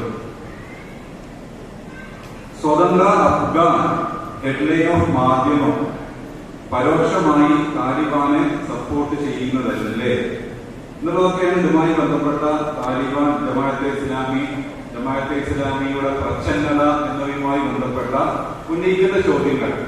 ഇത് പ്രചരിപ്പിക്കുന്ന ആളുകൾക്ക് കൃത്യമായിട്ട് ജമാഅത്തെ ഇസ്ലാമിയെ അറിയാം, താലിബാനെ അറിയാം. എന്നിട്ട് നേരത്തെ പറഞ്ഞ അവിഷയാവരണത്തിൽ പറഞ്ഞ ഒരു സോഷ്യൽ കോണ്ടസ്റ്റ് ഇസ്ലാമിനെ നേരിട്ട് പറയാനതിന് പകരം ജമാഅത്തെ ഇസ്ലാമിയെ ഒരു നാട്ടക്കുറിയാക്കിക്കൊണ്ട് ഇസ്ലാമിനെ വിമർശിച്ചുകൊണ്ടിരിക്കുകയാണ് ചെയ്യുന്നത്. അതിന്റെ ഭാഗമാണ് ഈ ജമാഅത്തെ ഇസ്ലാമിയെ പൊതുസമൂഹത്തിൽ ഭീകരവൽക്കരിക്കുക എന്നുള്ള വളരെ ആസൂത്രിതമായ ഒരു അജണ്ട. അങ്ങനെ ജമാഅത്തെ ഇസ്ലാമിയെ ഭീകരവൽക്കരിക്കുന്നതിന്റെ ഭാഗമായിട്ടാണ് അതിനെ താലിബാനുമായിട്ടും IS-മായി ബന്ധപ്പെട്ടും ഒക്കെ ചിത്രീകരിച്ചുകൊണ്ടിരിക്കുന്നത്, ബോധപൂർവ്വം ചിത്രീകരിച്ചുകൊണ്ടിരിക്കുന്നത്. ഇവിടെ നമ്മൾ മനസ്സിലാക്കേണ്ടത് എന്താണ് ജമാഅത്തെ ഇസ്ലാമി? ഈ ഇരിക്കുന്ന പകുതിയിലധികം ആളുകൾക്ക് അറിയാത്ത കുറച്ച് ആളുകൾ ഉണ്ടാവും. ജമാഅത്തെ ഇസ്ലാമിയുടെ ആദർശം ലാ ഇലാഹ ഇല്ലല്ലാഹ് മുഹമ്മദ് റസൂലുള്ളാഹ്. എന്താണ് ജമാഅത്തെ ഇസ്ലാമിയുടെ ലക്ഷ്യം? അത് വിശുദ്ധ ഖുർആനിൽ സൂറത്ത് ശൂറ 13-ാമത്തെ ആയത്തിൽ പറയുന്നുണ്ട്, ശറഅ ലക്കും മിനദ്ദീനി മാ വസ്വാ ബിഹി നൂഹൻ വല്ലദീന ഔഹൈനാ ഇലൈക വമാ വസ്വൈനാ ബിഹി ഇബ്രാഹീമ വമൂസ വഈസ അൻ അഖീമുദ്ദീന വലാ തതഫറഖൂ ഫീഹി. നിങ്ങൾക്ക് നിയമമാക്കിയിരിക്കുന്നു നൂഹ് നബിക്ക് നൽകിയത്, ഒരു ലസമായിലുള്ള 4 പ്രവാചകന്മാർക്ക് നൽകിയത് നൂഹ്, ഇബ്രാഹിം, മൂസ, ഈസ നിനക്കും നൽകിയിരിക്കുന്നു. നിന്റെ ദീനിനെ ഇഖാമത്ത് ചെയ്യണം, നിലനിർത്തണം, അത് നിങ്ങൾ ഭിന്നിക്കരുത്. നമുക്കറിയാം മുസ്ലിം സമൂഹം ഒരുപാട് ഘടകങ്ങൾ നിങ്ങൾ ഭിന്നിക്കാതെ മുന്നോട്ട് പോകേണ്ടതാണ്. ജമാഅത്തെ ഇസ്ലാമിയെ സംബന്ധിച്ചിടത്തോളം ആദർശ ലക്ഷ്യം ഇതിന്റെ പ്രവർത്തന മാർഗം ഉണ്ടായിരിക്കണം. അങ്ങനെ പ്രവർത്തന മാർഗവും വളരെ സുതാര്യമായിരിക്കണം. ജമാഅത്തെ ഇസ്ലാമിയുടെ ഭരണഘടനയിൽ കൃത്യമായിട്ട് പറയുന്നുണ്ട്, നിയമ പരിധികൾ പാലിക്കുന്നതായിരിക്കും, സത്യസന്ധതയ്ക്ക് നിരക്കാത്തതോ നാട്ടിലെ അരാജകത സൃഷ്ടിക്കുന്നതോ ആയിട്ടുള്ള ഒരു പ്രവർത്തന മാർഗവും ജമാഅത്തെ ഇസ്ലാമി സ്വീകരിക്കുകയില്ല. ജമാഅത്തെ ഇസ്ലാമിയുടെ പ്രവർത്തനം ഇന്ത്യൻ ജമാഅത്തെ ഇസ്ലാമിയുടേത് 1948, 2021 73 വർഷം. അതിന് മുമ്പിൽ അവിഭക്ത ജമാഅത്തെ ഇസ്ലാമി 7 വർഷം. ഈ 80 വർഷത്തെ ചരിത്രം എടുത്തു നോക്കുമ്പോൾ അതിന്റെ ചരിത്രത്തിൽ എവിടെയെങ്കിലും നാട്ടിൽ ഫിത്ന ഉണ്ടാക്കുന്ന, ഖുർആനിൽ പറഞ്ഞ കൊലയേക്കാൾ വലുതാണ് ഫിത്ന, അരാജകത സൃഷ്ടിക്കുന്ന ഒന്നും ചെയ്തിട്ടില്ല. മറിച്ച് ഇഖാമത്തുദ്ദീൻ, എന്താണ് ഇഖാമത്തുദ്ദീൻ? ദീനെ സ്ഥാപിക്കുക. എവിടെ സ്ഥാപിക്കണം? വ്യക്തിയുടെ ജീവിതത്തിൽ, കുടുംബ സംസ്കരണത്തിലൂടെ, സമൂഹ പുനഃക്രമീകരണത്തിലൂടെ രാഷ്ട്രത്തിന്റെ പുനഃസ്ഥാപനം. അങ്ങനെ രാഷ്ട്രത്തിന്റെ പുനഃസ്ഥാപനം എന്ന് പറയുന്നത് ആദ്യം തന്നെ ഉണ്ടാവേണ്ടതില്ല, അത് സ്വാഭാവികമായി വളർന്ന് വികസിച്ചിട്ടുണ്ടാവേണ്ടതാണ്. മദീനയിലെ 10,000-ഓളം ജനങ്ങൾ ഉണ്ടായപ്പോ 1,500 ആളുകളാണ് മുസ്ലിങ്ങളായിട്ടുണ്ടായിരുന്നത്. അവിടുത്തെ ജനത മുഴുവൻ ഇസ്ലാമിനെ പ്രവാചക നേതാവായിട്ട് അംഗീകരിച്ചു. അന്ന് 10,000-15% മുസ്ലിങ്ങളുള്ളത്, 85% ജൂതരും മറ്റുള്ളവരുമാണ്. മദീന പത്രിക ഉണ്ടാകുന്നു, മദീന കരാർ. ലോകത്ത് ആദ്യമായി എഴുതപ്പെട്ട ലിഖിതമായ ഭരണഘടനയാണ് മദീന കരാർ എന്ന് പറയുന്നത്. അതിൽ 52 ഖണ്ഡികകൾ ഉണ്ടായിരുന്നു. അതിൽ 27 ഖണ്ഡികകളോ അമുസ്ലിങ്ങളുമായി ബന്ധപ്പെട്ട മറ്റ് ജനവിഭാഗങ്ങളുടെ അവകാശങ്ങളുമായി ബന്ധപ്പെട്ടുള്ളതാണ്. 52-ൽ 22 പറയുമ്പോൾ 51% മറ്റ് വിഭാഗങ്ങളുമായി ബന്ധപ്പെട്ട അവരുടെ മനുഷ്യാവകാശം, അവരുടെ മതപരമായ സ്വാതന്ത്ര്യം, ഇതൊക്കെ അംഗീകരിച്ചു കൊടുക്കുന്ന ഖണ്ഡികകളാണ് മദീന കരാർ. ഇതാണ് ഇസ്ലാമിന്റെ തുടക്കം. ജമാഅത്തെ ഇസ്ലാമി സ്ഥാപിക്കാൻ ഉദ്ദേശിക്കുന്ന ദീനിന്റെ അന്തിമമായ ലക്ഷ്യവും ഇത് തന്നെയാണ്. വ്യക്തിയുടെ ജീവിതത്തിൽ ദീനിന്റെ എല്ലാം വിഭാഗം ചെയ്യപ്പെടണം. അതിനനുസരിച്ച് ഒരു കുടുംബം ഉണ്ടാകണം, അതിനനുസരിച്ച് സമൂഹം രൂപപ്പെടണം. അങ്ങനെ സമൂഹം രൂപപ്പെടുമ്പോൾ സ്വാഭാവികമായിട്ടും അത് രാഷ്ട്രത്തിന്റെയും ഒരു ദീനായിട്ട് മാറും. അവിടെ നീതിയായിരിക്കും അടിസ്ഥാനം. ഇതാണ് ജമാഅത്തെ ഇസ്ലാമി ലക്ഷ്യം വെക്കുന്ന അതിന്റെ ഒരു പരമമായ ലക്ഷ്യം എന്ന് പറയുന്നത്. താലിബാൻ എന്താണ്? നമ്മൾ പഠിച്ചാൽ കൃത്യമായിട്ട് അറിയാം. 90കൾ വരെ സോവിയറ്റ് യൂണിയൻ അഫ്ഗാനിസ്ഥാനത്ത് നീണ്ട ചരിത്രമാണ്. സോവിയറ്റ് പടയെ അഫ്ഗാൻ മുജാഹിദുകൾ പരാജയപ്പെടുന്നു, അമേരിക്ക അവർക്ക് ആയുധം കൊടുക്കുന്നു. പിന്നീട് 96-ൽ നിലവിലുള്ള അവിടുത്തെ വംശീയ പടംവലിയിൽ ഒരു വിഭാഗം രംഗത്ത് വരുന്നു. അതിനെ സ്പോൺസർ ചെയ്തതാരാ? ഇപ്പോ കഴിഞ്ഞ കുറെ പതിറ്റാണ്ടുകളായിട്ട് വന്ന ISIS ഇതിനെ സ്പോൺസർ ചെയ്യുന്നതാരാ? ഇതൊക്കെ പരിശോധിക്കുമ്പോൾ സാമ്രാജ്യത്വത്തിന്റെ കൃത്യമായ അജണ്ടകൾ നമുക്ക് കാണാൻ കഴിയും. അതുകൊണ്ട് തന്നെ താലിബാൻ മുന്നോട്ട് വെക്കുന്നു എന്ന് പറയപ്പെടുന്ന ഇതിന് കൃത്യമായ ധാരണയില്ല. ഒരു പക്ഷപാതരഹിതമായ ഗോത്ര വംശീയതരഹിതമായ ഒരു സംവിധാനത്തെ ഇസ്ലാം അംഗീകരിക്കുന്നില്ല. അതുകൊണ്ട് തന്നെ ജമാഅത്തെ ഇസ്ലാമിയും അംഗീകരിക്കുന്നില്ല. അതുകൊണ്ട് തന്നെ ജമാഅത്തെ ഇസ്ലാമിക്ക് ഒരു പ്രചണ്ഡതയുടെയും ആവശ്യമില്ല. തുറന്ന പുസ്തകമാണ്. അതിന്റെ റിപ്പോർട്ടുകൾ, അതായത് ആദ്യഘട്ടത്തിൽ ജമാഅത്തെ ഇസ്ലാമിയുടെ റിപ്പോർട്ടുകൾ അച്ചടിച്ച് റൂദാദ് ജമാഅത്തെ ഇസ്ലാമി എന്ന് പറഞ്ഞിട്ട് വിതരണം ചെയ്യുന്നുണ്ട്. നിങ്ങൾക്കും അത് വായിക്കാം. അത്രേ അതിൽ പറയുന്നുള്ളൂ. അതിൽ പ്രശ്നതയുടെയോ കപടതയുടെയോ ഒരു രംഗവുമില്ല. താലിബാനും ജമാഅത്തെ ഇസ്ലാമിയുമായിട്ട് ഒരു ബന്ധവുമില്ല. രണ്ടാണ്, രണ്ട് രീതിയാണ് മാത്രമാണ് അതുമായിട്ട് പറയാനുള്ളത്. പിന്നെ നമ്മുടെ ചോദ്യങ്ങള് NRC-CA ഹർത്താൽ പൊതുമുതൽ നശിപ്പിക്കുന്നു, മാതൃക ഹർത്താൽ എന്ന് പറച്ചിൽ മാത്രം. നമുക്കറിയാം, പൗരത്വ ഭേദഗതി നിയമം 2019 ഡിസംബർ 11 ലോക്സഭയിൽ പാസാക്കി. അതിനുശേഷം കേവലം മുസ്ലിം സംഘടനകൾ പ്രതിഷേധ പരിപാടി നടത്തി. പക്ഷേ മുഖ്യധാരാ പ്രസ്ഥാനങ്ങളൊന്നും തന്നെ രംഗത്ത് വരാത്തൊരു സന്ദർഭത്തിലാണ് CA NRC ജനകീയ ഹർത്താൽ ഡിസംബർ 20 മറ്റോ ഉണ്ടാകുന്നത് എന്ന് നമ്മൾ കാണേണ്ടതാണ്. അത് കേരളത്തില് എല്ലാവരും ഏറ്റെടുക്കാൻ തയ്യാറായ ഒരു പരിപാടിയായിട്ടാണ് കാണേണ്ടത്. അതിൽ വളരെ നമ്മൾ മറ്റ് ഹർത്താലുകൾ അപേക്ഷിച്ച് വളരെ കുറഞ്ഞ സ്വഭാവത്തിൽ ഉണ്ടായിട്ടുണ്ടാവുമെന്ന് ന്യായീകരിക്കേണ്ടതില്ല. പക്ഷെ അത് ആ കോൺഗ്രസുമായിട്ടാണ് ബന്ധപ്പെടുന്നത്. ജമാഅത്തെ ഇസ്ലാമിയെ നേരിട്ട് ബന്ധമില്ല. ഒരു പൊതു കാര്യമെന്ന് മാത്രമാണ് അത് പറയാനുള്ളത്. ജമാഅത്തിന്റെ ലക്ഷ്യമായി പറയപ്പെടാത്ത ഇഖാമത്തുദ്ദീൻ എന്നാണല്ലോ. ഇത് തന്നെയല്ലേ മതരാഷ്ട്രവാദം? ഇഖാമത്തുദ്ദീൻ ഞാൻ കൃത്യമായിട്ട് ഇവിടെ പറഞ്ഞു. മതരാഷ്ട്രവാദം എന്ന് പറയുന്നത് മനസ്സിലാക്കണം. അതിന് കൃത്യമായ രാഷ്ട്രീയമുണ്ട്. ഓറിയന്റലിസ്റ്റുകള് സംഭാവന ചെയ്ത പദമാണ് മതരാഷ്ട്രവാദം. മതരാഷ്ട്രവാദം എന്നതിന് എൻസൈക്ലോപീഡിയ ബ്രിട്ടാനിക്കയിൽ പറയുന്ന ഒരു സംഗതി എന്ന് പറയുന്നത് ദൈവത്തിന്റെ പ്രതിനിധികളായി ഗണിക്കപ്പെട്ട പട്ടക്കാരും പുരോഹിതരും മറ്റും മതാധികാരികൾ നടത്തുന്ന ഭരണമാണ് മതരാഷ്ട്രവാദം എന്ന് പറയുന്നത്. തിയോക്രസി എന്നാണ് അതിന്റെ ഇംഗ്ലീഷ് പദം. ഇസ്ലാമോ ജമാഅത്തെ ഇസ്ലാമിയോ ഒരിക്കലും മതരാഷ്ട്രവാദത്തെ അംഗീകരിക്കുന്നില്ല. ഇസ്ലാമിലുള്ളത് തിയോ ഡെമോക്രസിയാണ്. ദൈവത്തിന്റെ പരമാധികാരത്തില് മനുഷ്യരുടെ പ്രാതിനിധ്യ വ്യവസ്ഥയാണത്. അതിന്റെ പേര് ഹിദാസത്ത് എന്നാണ്. ഒരിക്കലും തന്നെ തിയോക്രസി അല്ല. ദൈവത്തിന്റെ ഒരു പരമാധികാരത്തിൽ, ദൈവത്തിന്റെ സുപ്രീം സോവറിറ്റിയിൽ മനുഷ്യർക്ക് നൽകപ്പെട്ട അധികാരത്തിൽ ഞാൻ നേരത്തെ പറഞ്ഞ ചില അടിസ്ഥാനങ്ങളിൽ ഊന്നി നിന്നുകൊണ്ട് ജനങ്ങൾക്ക് നിർദ്ധാരണം ചെയ്യാൻ അവസരം നൽകപ്പെട്ട നിയമനിർമ്മാണം നടത്താൻ വേണ്ടിയിട്ട് ജനങ്ങൾ ഭൂരിപക്ഷ അഭിപ്രായം തന്നെ തിരഞ്ഞെടുക്കുന്ന ഖിലാഫത്താണ് ഇസ്ലാമിലെ ഖിലാഫത്ത് എന്ന് പറയുന്നത്. ഒരിക്കലും മതരാഷ്ട്രവാദവുമായിട്ട് ജമാഅത്തെ ഇസ്ലാമിക്ക് ഒരു ബന്ധവുമില്ല. അത് പണ്ഡിതന്മാരും അതുപോലെ തന്നെ പുരോഹിതന്മാരും ഒക്കെയാണ് അത്തരത്തിൽ ഭരണം നടത്തുക. നേരത്തെ വിഷയാന്തരത്തിൽ പറഞ്ഞില്ല റബ്ബാനിയത്തിൽ ഇസ്ലാമിൽ ഒരു തരത്തിലുള്ള പൗരോഹിതമില്ല. അതുകൊണ്ട് തന്നെ ദൈവത്തിന്റെ പ്രതിനിധികളായിട്ട് ഭരണം നടത്തുന്ന മതരാഷ്ട്രവാദവുമായിട്ട് ജമാഅത്തെ ഇസ്ലാമിക്ക് ഒരു തരത്തിലുമുള്ള ബന്ധവുമില്ല. പിന്നെ ലോട്ടറി പലിശയിൽ നിരോധിക്കണമെന്ന് പറയുന്ന ജമാഅത്തെ ഇസ്ലാമി എങ്ങനെയാണ് ഭരണം നടത്താൻ ഉദ്ദേശിക്കുന്നത്? ഞാൻ നേരത്തെ പറഞ്ഞ ജമാഅത്തെ ഇസ്ലാമി ഉദ്ദേശിക്കുന്ന സാമൂഹിക ക്രമം എന്താണ് എന്ന് പറഞ്ഞു. അത് വിശദീകരിക്കുന്നില്ല. ലോട്ടറിയും പലിശയും എന്ന് പറയുന്നത് മനസ്സിലാക്കണം. ഈ നാട്ടിൽ നമ്മുടെ നിലവിലുള്ള നാട്ടിൽ തന്നെ ഗവൺമെന്റുകളെ വലിഞ്ഞു മുറുക്കിയിരിക്കുന്ന ഏറ്റവും വലിയ ചൂഷണം എന്ന് പറയുന്നത് പലിശയാണ്.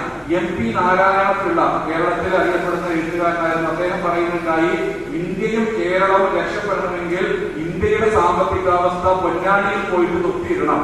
കഴിഞ്ഞ 2006 ഗവൺമെന്റിലെ ധനമന്ത്രിയായിട്ടുള്ള തോമസ് ഐസക്ക് ഇസ്ലാമിക് ബാങ്കിങ് വളരെ സജീവമായിട്ട് കേരളത്തില് ആവിഷ്കരിക്കാനുള്ള എല്ലാ പദ്ധതികളും നടത്തിയ ആളാണ്. 2016 കേരളത്തിന്റെ പൊതുകടം എന്ന് പറയുന്നത് 1.5 ലക്ഷം കോടിയായിരുന്നു. ഇപ്പൊ കേരളത്തിന്റെ പൊതുകടം എന്ന് പറയുന്നത് 4 ലക്ഷം കോടിയാണ്. നമ്മൾ ഓരോരുത്തരും 4 ലക്ഷം പണയത്തിലാണ് എന്ന് കൂടി നമ്മൾ മനസ്സിലാക്കണം. ഇത് 22% നമ്മളുടെ റവന്യൂ ചെലവിന്റെ 22% പോകുന്നത് പലിശക്കാണ്. അപ്പൊ നമ്മുടെ നാടിനെ സംബന്ധിച്ച് തന്നെ അതിന്റെ വികസന പ്രവർത്തനങ്ങൾ, ജനോപകാര പ്രവർത്തനങ്ങൾ, ജനസേവന പ്രവർത്തനങ്ങൾ നടത്താൻ കഴിയാത്ത രീതിയിൽ പലിശ കൊടുക്കേണ്ടി വരുന്നു. അതുകൊണ്ട് തന്നെ പലിശ എന്ന് പറയുന്നത് നിലവിൽ തന്നെ ഒഴിവാക്കിയാലേ നമ്മുടെ നാട് തന്നെ പുരോഗമിക്കുകയുള്ളൂ. ഇസ്ലാമിക സമൂഹത്തിൽ തീർച്ചയായിട്ടും അത് പ്രൊമോട്ട് ചെയ്യുന്ന ഒരുപാട് സാമ്പത്തിക ടൂളുകളുണ്ട്, സക്കാത്തിന്റെയും മറ്റുമായിട്ടുള്ള. അതിലൂടെ മദീനയിൽ ഒരു കാലഘട്ടത്തില് സക്കാത്ത് വാങ്ങാൻ ആളില്ലാതായിരുന്ന വളരെ സമ്പൽ സംബന്ധമായ ഒരു രാഷ്ട്രമായിട്ട് മദീന പരിവർത്തിപ്പിക്കപ്പെടാൻ കാരണം ഇസ്ലാമിന്റെ സാമ്പത്തിക വ്യവസ്ഥയാണ് എന്നുകൂടി നമ്മൾ മനസ്സിലാക്കണം. അത് ഒരുപാട് വിശദീകരിക്കേണ്ടതാണ്. ലോട്ടറി പലിശയും ഒരിക്കലും തന്നെ പ്രോത്സാഹനജനകമല്ല. ഈ ഒരു ചോദ്യം കൂടി ഉണ്ട്. രണ്ടാണ്.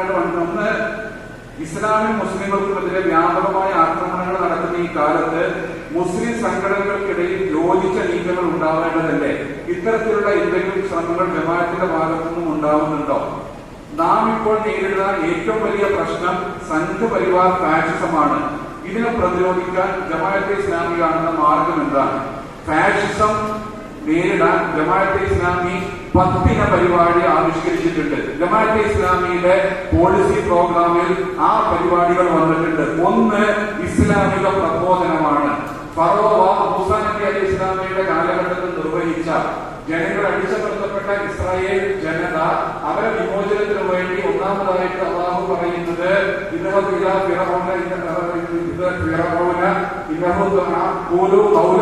എന്നതാണ്. വളരെ മാന്യമായിട്ട് ഫറോവയോട് സംവദിക്കുക, ആശയ സംവാദം നടത്തുക.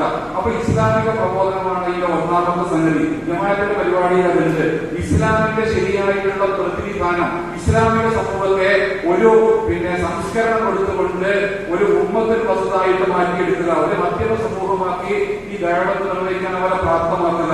മൂന്നാമത് രാഷ്ട്രീയ ശാക്തീകരണമാണ്, പൊളിറ്റിക്കൽ എംപവർമെന്റ് ആണ്. അത് ജമാഅത്തെ ഇസ്ലാമി വിവിധ രീതിയിൽ ശ്രമിച്ചുകൊണ്ടിരിക്കുന്നുണ്ട്.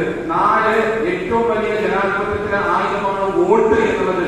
ആ വോട്ട് ഫാഷിസം വിരുദ്ധമായി ഞാൻ നേരത്തെ പറഞ്ഞു. ഫാഷിസത്തിനെതിരെ ദേശാന്തരയുള്ള സ്ഥാനാർത്ഥികളെ വിജയിപ്പിക്കാൻ വോട്ട് വിനിയോഗിക്കുക. ഏറ്റവും ഒടുവിൽ കേരളത്തിൽ പോലും BJP 0 റെക്കോർഡിലേക്ക് വരാൻ ജമാഅത്തെ ഇസ്ലാമിന്റെ ശ്രമങ്ങളുണ്ട് എന്ന് നമ്മൾ മനസ്സിലാക്കേണ്ടതാണ്. 5ാമത്തത് ഫാഷിസത്തെ ആശയപരമായി തുറന്നു കാട്ടുക എന്നുള്ളതാണ്. അത് ജമാഅത്ത് നിർവഹിച്ചുകൊണ്ടിരിക്കുന്നുണ്ട്. 6ാമത്തത് മുസ്ലിം തിന്മയുടെ വിദ്യാഭ്യാസ ശാക്തീകരണമാണ്. നമുക്കറിയാം, നമ്മുടെ കേരളത്തിൽ 5ാം നോളേജ് വേൾഡ് ഉണ്ടാകുന്നത് ഇന്ത്യക്ക് കൂടി ഭാഗമായിട്ടാണ് എന്ന് മനസ്സിലാക്കണം. വിഷൻ 2016 ഭാഗമായിട്ട് വിദ്യാഭ്യാസ ശാക്തീകരണം നടക്കുന്നു. 7ാമത്തത് ഉദ്യോഗ പ്രാതിനിധ്യം, ഡീപ്പ് സ്റ്റേജിലാണ് ഉണ്ടാക്കുക. അതോ രാഷ്ട്രം എന്ന് പറയുന്ന ഡീപ്പ് സ്റ്റേജിലാണ് ഉണ്ടാവുക. 8ാമത്തത് സെക്യുലർ സൊസൈറ്റിയെ, മതേതര ശൈലിയെ വിപുലപ്പെടുത്തുക. 9ാമത്തത് ഇവിടുത്തെ പിന്നോക്ക ന്യൂനപക്ഷ ആദിവാസി ദളിത് വിഭാഗങ്ങളുടെ കൂട്ടായ്മക്ക് വേണ്ടി പരിശ്രമിക്കുക. 10ാമത്തത് ഇവിടെ ചോദിച്ച ചോദ്യമാണ് വളരെ പ്രധാനമായിട്ടുള്ളത്. ഇതിനൊക്കെ വേണ്ടിയിട്ട് മുസ്ലിം ഐക്യം രൂപപ്പെടുത്തുക, സമുദായ സംരക്ഷണ പ്രവർത്തനങ്ങളുമായിട്ട് മുന്നോട്ട് പോവുക. ഇങ്ങനെയുള്ള ഒരു 10 പരിപാടിയുമായിട്ടാണ് ഫാഷിസത്തെ നേരിടാൻ ഇന്ത്യയിലെ ജമാഅത്തെ ഇസ്ലാമി പരിശ്രമിച്ചുകൊണ്ടിരിക്കുന്നത് അത് വളരെ തൃപ്തികരമായി നിർവഹിച്ചുകൊണ്ടിരിക്കുന്നുണ്ട്. ഇസ്ലാമിനെ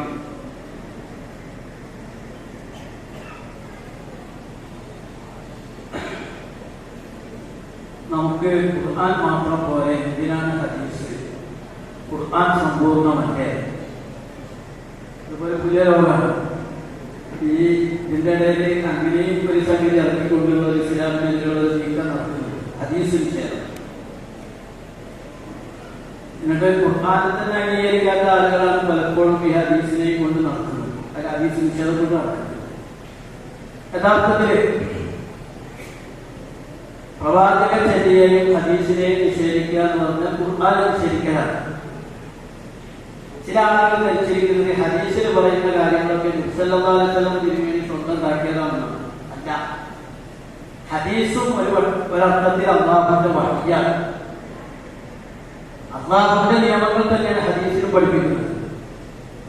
ഹദീസ് ഇല്ലാത്ത ഒരാൾക്ക് ഇസ്ലാമിക ജീവിതം നയിക്കാൻ കഴിയും. ഇവർ തന്നെ നിസ്കരിക്കരുത്.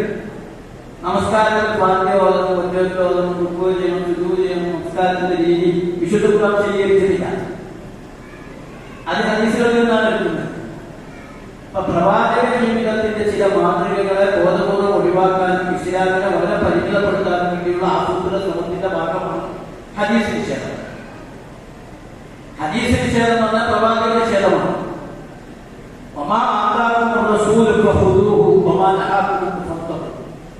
അള്ളാഹുവിന്റെ പ്രവാചകൻ എന്ത് കൊണ്ടുവന്ന് അത് സ്വീകരിക്കണം, പ്രവാചകൻ വിലക്കിയത് ഒഴിവാക്കണം. പാകിസ്ഥാനിലെ ഹദീസ് നിഷേധ പ്രക്രിയ എന്നുള്ളത് വളരെ വികലമായ ഇസ്ലാമിനെ അവതരിപ്പിക്കലാണ്. വളരെ വികലമായ ഇസ്ലാം ഞാൻ വിശദീകരിക്കേണ്ടതാണ്. ഒരുപാട് വിശദീകരിക്കേണ്ട കാര്യമാണ്, പഠിക്കേണ്ട വിഷയമാണ്. ആ രീതിയിലും കുറെ ആളുകൾ ഫിത്ന ഉണ്ടാക്കാൻ ശ്രമിക്കുന്നുണ്ട്. നമ്മളത് വളരെ ബോധപൂർവ്വം ശ്രദ്ധിക്കണം എന്ന് ഓർമ്മപ്പെടുത്തുകയാണ്. പിന്നെ എന്നുള്ളത് ഹിദായത്ത് അള്ളാഹു നൽകുന്നതാണ്. എങ്കിൽ പിന്നെ മുസ്ലിം കാഫിർ എന്ന വേർതിരിവ് ഇനി എന്താണ് പ്രസക്തി? അപ്പൊ ഇതില് ചില ആളുകൾ ധരിച്ചു വെച്ചിട്ടുള്ളത് കുറച്ച് ആൾക്കാരെ മാത്രം അല്ല ഹിദായത്ത് കൊടുക്കും, ബാക്കിയുള്ളവർക്കൊന്നും ഹിദായത്ത് കൊടുക്കില്ല എന്ന് ധരിച്ചിട്ടുണ്ടെങ്കിൽ തിട്ടമാണ്. പിന്നെ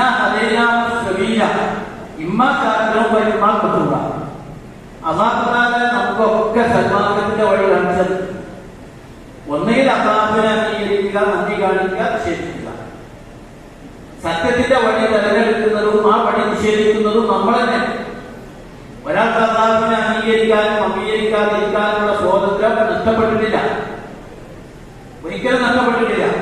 ഒരാളെ വിചാരിക്കണം പഠിച്ചോനെ അസർ നിസ്കരിക്കാൻ പറ്റുന്നില്ലല്ലോ, അസർ നിസ്കരിക്കണമെന്ന് വിചാരിക്കുകയാണല്ലോ എന്ന് പറഞ്ഞ് ബുദ്ധിമുട്ടിയിട്ട് അസർ നിസ്കരിക്കാതിരിക്കേണ്ട അവസ്ഥകളാകില്ല. ഒരാൾക്ക് അസർ നമസ്കരിക്കാനും നമസ്കരിക്കാതിരിക്കാനും മുസ്ലിമാകാനും കാഫിറാകാനും സത്യത്തെ അംഗീകരിക്കാനും നിഷേധിക്കാനും ഒക്കെയുള്ള സ്വാതന്ത്ര്യം കൃത്യമായി അള്ളാഹു തആല നൽകി. പക്ഷെ എന്ന് പറഞ്ഞതിന്റെ അർത്ഥം എന്താന്ന് പറഞ്ഞാൽ സത്യത്തിന്റെ വഴി കണ്ടിട്ടും അത് തെരഞ്ഞെടുക്കാതെ അധർമ്മത്തിന്റെ വഴി തെരഞ്ഞെടുക്കുന്നവർ അള്ളാഹു വഴിക്ക് തിരിച്ചു കൊടുക്കും. അപ്പൊ ഇത് ഒരാളെ കാഫിറാക്കുന്നതും മുസ്ലിമാക്കുന്നതും അള്ളാഹുവല്ല പുരുഷന്മാർ തന്നെ തീരുമാനിച്ചിട്ടാണ്. അങ്ങനെ തന്നെ നമ്മൾ മനസ്സിലാക്കും. ഞാൻ നന്നാവണം ചീത്താവണം എന്നതിന്റെ സ്വാതന്ത്ര്യത്തിൽ നഷ്ടപ്പെട്ടിട്ടില്ല, എനിക്കൊരിക്കലും നഷ്ടപ്പെട്ടിട്ടില്ല. അപ്പൊ ആ അടിസ്ഥാനത്തിൽ നമ്മൾ മനസ്സിലാക്കുന്നത് എനിക്ക് നന്മ ചെയ്യാനുള്ള സ്വാതന്ത്ര്യമുണ്ട്, സത്യത്തിന്റെ വഴിയിലൂടെ പോകാനുള്ള സ്വാതന്ത്ര്യമുണ്ട്, അതെല്ലാവർക്കും ഉണ്ട്. അത് ഓരോരുത്തരും എടുക്കുന്ന തീരുമാനത്തിന്റെ ഭാഗമാണ്. അതുകൊണ്ടാണ് അവർ രക്ഷാശിക്ഷകൾക്ക് വിധേയമാകുന്നത് എന്ന് തന്നെ മനസ്സിലാക്കാൻ വിശദീകരിക്കുന്ന വിഷയമാണ്. പ്രത്യേകിച്ച് ഈ വിധിയുമായി ബന്ധപ്പെട്ടൊക്കെ പറയുന്ന ഒരു കാര്യം. ഒരാൾക്കും വിധി എന്ന് പറഞ്ഞാൽ അള്ളാഹുവിന്റെ തീരുമാനം എന്താണെന്ന് നമ്മൾ അറിയുന്നില്ല. അള്ളാഹു വഴി പറയുന്നവനാണ്, ഭാവി അറിയുന്നവനാണ്. അതുകൊണ്ട് നമ്മൾക്കൊരവസ്ഥയും വരുന്നില്ല എന്ന് തന്നെ മനസ്സിലാക്കുന്നത്. പിന്നെ ഒരു ചോദ്യമുള്ളത്, ഇസ്ലാമിനെതിരായുള്ള ഈ ആരോപണങ്ങൾ ഇപ്പോഴത്തെ ഈ അവസ്ഥ കൂട്ടായ കൂടെ അന്യാസി പോലെ നേരിടാവുന്നതാണ്. കേവലം ഒരു സാമുദായികമായ അവസ്ഥയിലേക്ക് തിരിയാതെ പരമാവധി കൂട്ടുകൂടാവുന്ന ആളുകളെയും ആശയപരമായി ബന്ധപ്പെടുത്തുന്നവരൊക്കെ ഉൾക്കൊള്ളിച്ചുകൊണ്ട് തെറ്റായ ഈ നീക്കങ്ങൾക്കെതിരെ കൂട്ടായ ശ്രമങ്ങൾ നടത്താവുന്നതാണ്. ഇസ്ലാമിക പ്രസ്ഥാനം എപ്പോഴും അത്തരം കൂട്ടായ്മകൾ അംഗീകരിക്കുന്നതാണ്. അതിന്റെ സാധ്യതകൾ ഉണ്ടായിത്തീരുന്ന മുൻകരുതൽ നിർവഹിക്കുന്നതും ആയിരിക്കും. അവസാനം ചോദിച്ച ചോദ്യത്തിന്റെ ഒരു ഭാഗവും കൂടി വന്നിട്ടുണ്ട്. ഈ അവസ്ഥയൊക്കെ നേരിടുന്നു. ഇസ്ലാമിനെതിരെ അക്രമത്തിന്റെ അവസ്ഥ, അല്ലെങ്കിൽ ആയുധപരമായ അവസ്ഥകൾ, ഇതിന് അതേ നാണയത്തിൽ നമുക്ക് നേരിട്ടുകൂടെ? അതും ഒരു മാർഗമല്ലേ എന്നാണ് ചില അന്വേഷണം. ഈ വിഷയത്തെ പ്രൊഫസർ വിശദീകരിച്ചു. എന്നാൽ ഒന്നുകൂടെ കാര്യം സൂചിപ്പിക്കുകയാണ്. ഒന്നാമത്, ഇസ്ലാമിന്റെ എല്ലാ കാലത്തുമുള്ള അതിന്റെ സംസ്കാരം എതിരാളിക അക്രമത്തിന്റെയും ഭീകരതയുടെയും ശൈലി സ്വീകരിക്കുമ്പോൾ ഇത്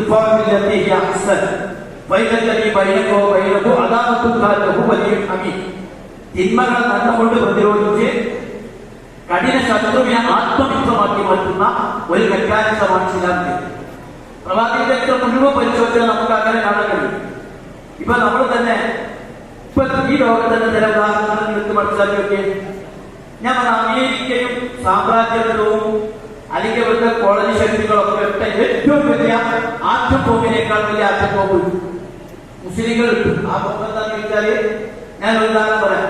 ഈ നേരത്തെ പറഞ്ഞ ഭീകരന്മാരെന്ന് പറഞ്ഞ താലിബാൻകാർ, ഈ താലിബാൻകാർ പിടിച്ചുകൊണ്ടുപോയ ഒരു പത്രപ്രവർത്തകയായ യുവാണി, മിനിസ്റ്റാർക്ക് ധരിച്ചു പോയ യുവാണിയെ താലിബാൻകാരെ പിടിച്ചുകൊണ്ടുപോയി. അന്ന് മനോരമ പത്രം എഴുതി ഓർമ്മ.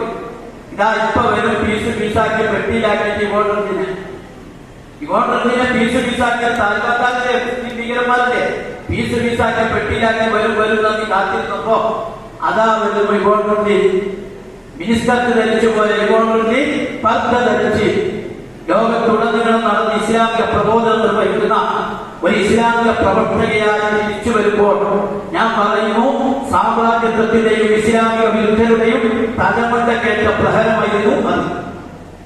ഇത് ലോകത്തുടനീളം സംഭവിച്ചുകൊണ്ടിരിക്കുന്നുണ്ട്. പല പ്രമുഖ ഇസ്ലാമിലേക്ക് വരുന്നത് സിനിമാ താരങ്ങള്, ക്രിക്കറ്റ് താരങ്ങള്, ശാസ്ത്രജ്ഞന്മാര്, അതേപോലെ പ്രമുഖരുടെ മക്കള്, ഭാര്യമാര്, ഇവരൊക്കെ ഇസ്ലാമിലേക്ക് വരുന്നത് ഭൗതികന്മാരും സാമ്രാജ്യത്വക്കാരും ഇസ്ലാമിലും കെട്ടിപ്പോകുന്ന സകലമായ ജാതിയത്തിനെതിരെയുള്ള ഈ യുദ്ധമാണ്. അപ്പൊ നമുക്ക് മറുപടി പറയാതെ ആദർശപരമായി തന്നെ അസത്യത്തെ കെടുത്താനുള്ളത് സത്യത്തിന്റെ വെളിച്ചം കാണിച്ചുകൊണ്ട് തന്നെയാണ്. ആ നിലപാടല്ലാത്ത നിലപാട് സ്വീകരിച്ചാൽ നാം അള്ളാഹുവിന്റെ മുമ്പിൽ കുറ്റക്കാരാകും. ഇസ്ലാമിനെ ലോകത്ത് അവതരിപ്പിക്കുന്നതിൽ നാം പിന്നോട്ട് പോവുക തന്നെ ചെയ്യും എന്ന് മനസ്സിലാക്കും. ഇപ്പൊ ഇവിടെ എത്ര കൊലപാതകം നടത്തി? ആർഎസ്എസ്, ബിജെപിക്കാർ ഒരുപാട് കൊലപാതകം, കമ്മ്യൂണിസ്റ്റുകാർ ഒരുപാട് കൊലപാതകം നടത്തി. പക്ഷെ അവർ മത്സരിക്കാൻ ഞങ്ങൾ എത്ര പോകുന്നു, എല്ലാവരും കൊലപാതകം നടത്തി. പക്ഷേ ആലോചിക്കെ ഒരു ജോസഫ് മാഷെ കൈവെട്ടിയതാണ് ഏറ്റവും വലിയ ഭീകരത. അത് എന്തും അതിന് ഞാൻ പറഞ്ഞെന്താണെന്ന്, മുസ്ലിങ്ങളുടെ ഭാഗത്തു നിന്നോ ഇസ്ലാമിന്റെ ഭാഗത്തു നിന്നോ അങ്ങനെ സംഭവിക്കരുത്. ആ സംഭവിക്കൽ അവർ പർവ്വതീകരിച്ച് കാണിക്കും. അത്തരം അവസ്ഥകൾ അഭിമുഖീകരിക്കാതിരിക്കാൻ അവയെ ഏറ്റവും നല്ല സഹിഷ്ണുതയുടെയും സാഹോദര്യത്തിന്റെയും ആദർശ പ്രബോധനത്തിന്റെയും ശൈലി അതിനെ നേരിടാൻ നമുക്ക് സാധിക്കുക. അതാണ് ഇസ്ലാമിക പ്രസ്ഥാനം. ഇസ്ലാമിക പ്രസ്ഥാനം അക്രമം ചെയ്യാതെ ജയിപ്പിച്ച് കാണിക്കുന്നില്ലേ? പലർക്കും ഇസ്ലാമിക വളരെ വലിയ മുന്നോട്ട് കാണിക്കുന്നുണ്ട്. അതാണ് നമുക്ക് പറ്റിയ ഏറ്റവും നല്ല രീതി എന്നുകൂടി നമ്മൾ മനസ്സിലാക്കും. ഈ കച്ചവടം ഞാൻ അവസരം ഞാൻ പറഞ്ഞില്ല. അപ്പൊ എനിക്ക് പറയാനുള്ള കാര്യം കൂടി ഞാൻ പറയുന്നതെന്ന് നമ്മളൊക്കെ നന്നായി പഠിക്കണം. എന്നിട്ട് എല്ലാവരും ഈ വിഷയത്തിലൊക്കെ കാര്യങ്ങൾ ഗ്രഹിച്ചുകൊണ്ട് കാര്യങ്ങൾ അവതരിപ്പിക്കണം. നല്ല രീതിയിൽ ഇസ്ലാമിനെയും ഇസ്ലാമിക സമ്പത്തെയും ലോകത്തിന് കാണിച്ചു കൊടുക്കണം. ഇത് നാളെ അള്ളാഹുവിന്റെ മുന്നിൽ നമ്മൾ ചോദ്യം ചെയ്യപ്പെടുന്ന വിഷയമായിരിക്കും. അള്ളാഹു സുബ്ഹാനഹു വ തആല അനുഗ്രഹിക്കുമാറാകട്ടെ.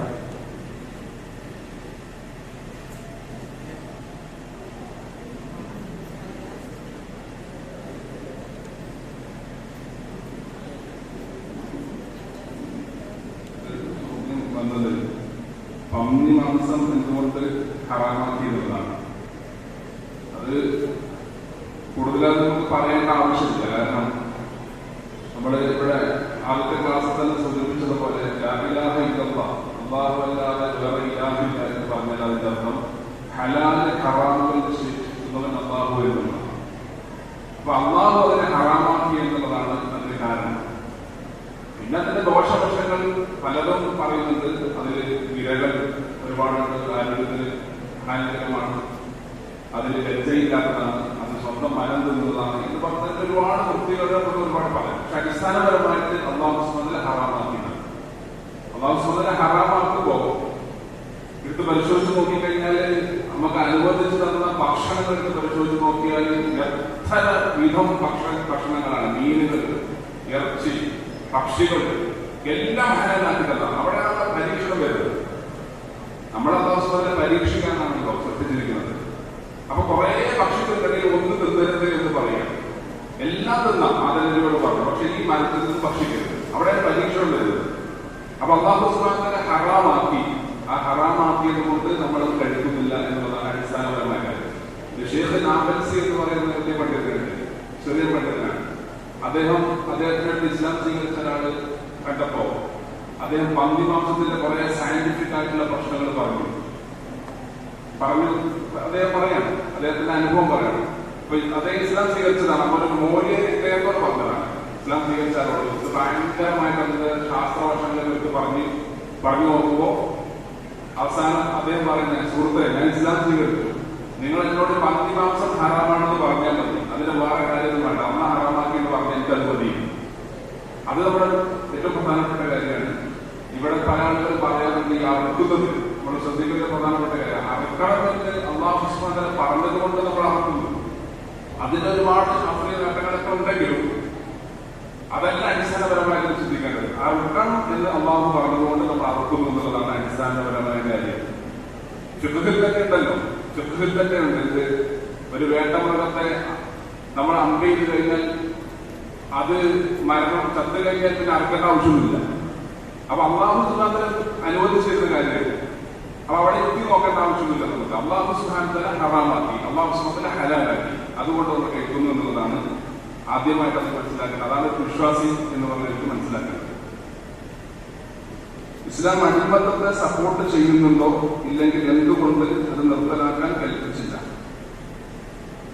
ഇസ്ലാം അടിമത്തത്തെ ഒരു തരത്തിൽ സപ്പോർട്ട് ചെയ്യുന്നില്ല എന്ന് മാത്രമല്ല, ഏതെങ്കിലും ഒരാൾ ചെറിയ അബദ്ധവശാൽ തെറ്റുകൾ ചെയ്യുമ്പോഴൊക്കെ അതിന്റെ കഫാറത്തുകൾ, അടിമ വിമോചനം, തഹ്രീറു റഖബ, ഫഖ്ഖു റഖബ, ഫലഖ്തഹമൽ അഖബ, ഫഖ്ഖു റഖബ എന്നൊക്കെ പറയുന്നത് അല്ലാഹുവിന്റെ മാർഗത്തിൽ ഏറ്റവും നല്ല ജിഹാദി പ്രവർത്തനമായിട്ട് പറയുന്ന കൂട്ടത്തിൽ പറയുന്നത്, സാമൂഹിക പ്രവർത്തനമായിട്ട് പറയുന്നത് അടിമയെ വിമോചിപ്പിക്കുക എന്നതാണ്.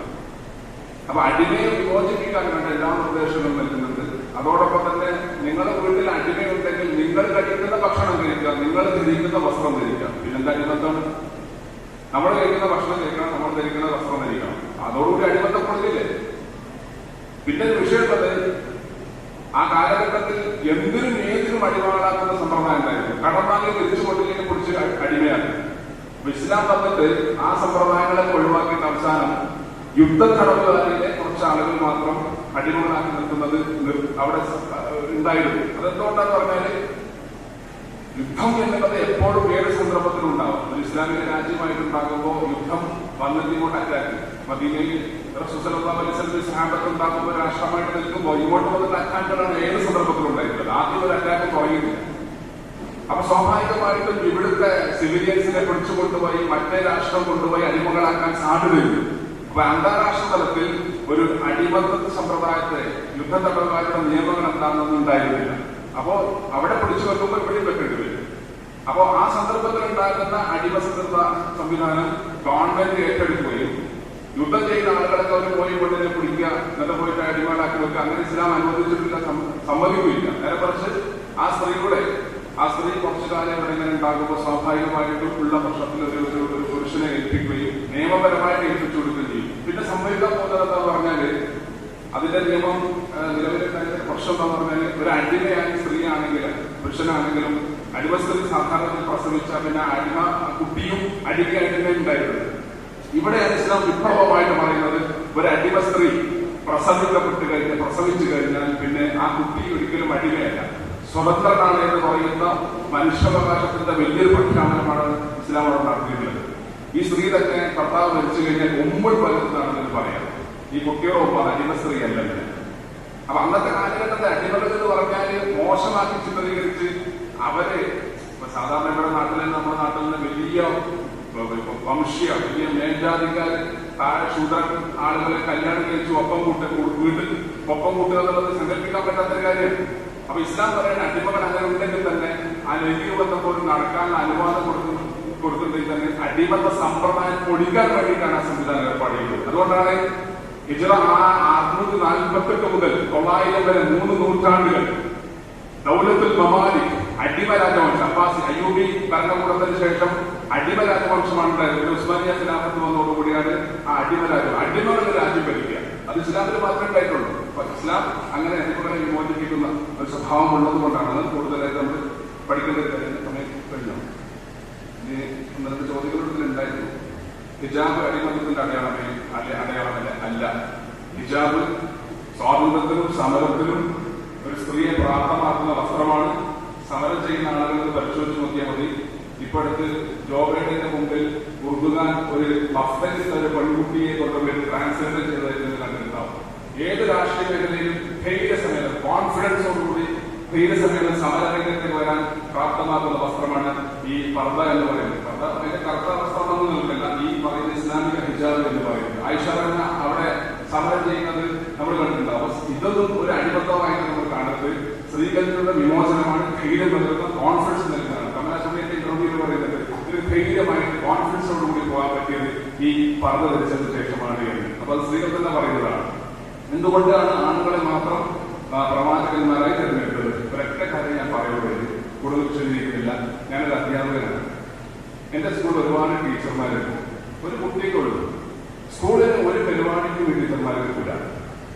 ഒരു പരിപാടി വേഗം പോകണം. ഒറ്റ കുട്ടി ഉണ്ടാകുമ്പോൾ തന്നെ വീട്ടിലെ പ്രശ്നത്തിനോട് വണ്ടി ഓടിപ്പോവാൻ. നമ്മുടെ നാലാം ക്ലാസ്സിന് വരെ ഓടിപ്പോണെങ്കിൽ പണിയില്ല തരത്തില്ല. എന്ന് പറഞ്ഞാല് പ്രവാചകന്റെ പണി എന്ന് പറഞ്ഞാൽ രാത്രിയെന്നോ പകലെന്നോ ശൈത്യകാലമെന്നോ വേനൽക്കാലമെന്നോ മരുഭൂമിയെന്നോ മഴക്കാലമെന്നോ ഒന്നും വ്യത്യസ്തത ഇല്ലാതെ ഏത് സമയത്തും റെഡിയായി തഹജ്ജുദ് നിർബന്ധമാണ് പ്രവാചകൻ. അങ്ങനെ സ്ത്രീ അങ്ങനെ നിർബന്ധിച്ചു കഴിഞ്ഞാൽ സ്ത്രീയുടെ പ്രയാസത്തിലായിരിക്കും. അല്ലാതെ കാരുണ്യം കൊണ്ട് മാത്രമാണ് സ്ത്രീയെ പ്രവാചകനാക്കുന്നത്. അത് ശാരീരികമായ മാനസികമായ ചില പ്രത്യേകത വെച്ചുകൊണ്ടാണ് പുരുഷനെ പ്രവാചകൻ നിയമിച്ചത്. സ്ത്രീകൾക്ക് അള്ളാഹുവിന്റെ കാരുണ്യം കൊണ്ട് ചെയ്തില്ല എന്ന് മാത്രമേ ഇതിൽ മനസ്സിലാക്കേണ്ടതുള്ളൂ. ഉണ്ടാവുക.